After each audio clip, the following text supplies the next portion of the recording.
تو اس قسم کی جعلی چیزوں کے لیے جج کی ڈیوٹی بنتی ہے کہ پولیس والوں کو اریسٹ کریں اور ان کو سسپینڈ کریں یا ان کو سزا دیں.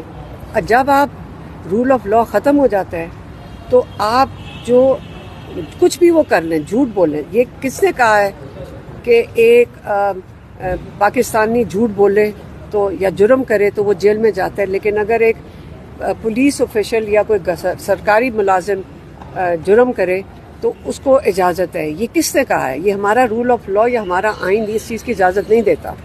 تو ایک تو یہ ہو گیا. تو پھر میں نے ان سے پوچھا کہ مجھے بتائیں کہ میرا جرم کیا تھا. پہلے سے یہ سمجھ لیں میری ساری ایف آئی آروں میں کیا ہے میرا جرم. میرا جرم یہ ہے کہ میں نے عمران خان کا پیغام لا کر آپ لوگوں کو دیا. جو میں آپ سے بات کری، اگر میں نے عمران خان کا پیغام آپ لوگوں کو بتایا ہے، اس جرم میں اس وقت میں اشتہاری ہوں.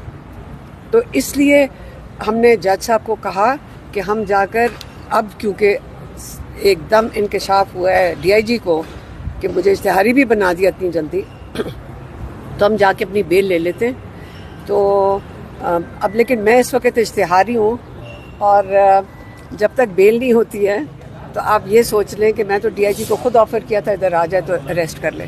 آپ کو پنجاب پولیس کہہ رہی ہے کہ اشتہاری ہیں، اور پھر آپ پنجاب پولیس سے آمنا سامنا بھی ہوتا ہے، وہ گرفتار نہیں کرتی ہے، تو پنجاب پولیس کی کارکردگی پہ بھی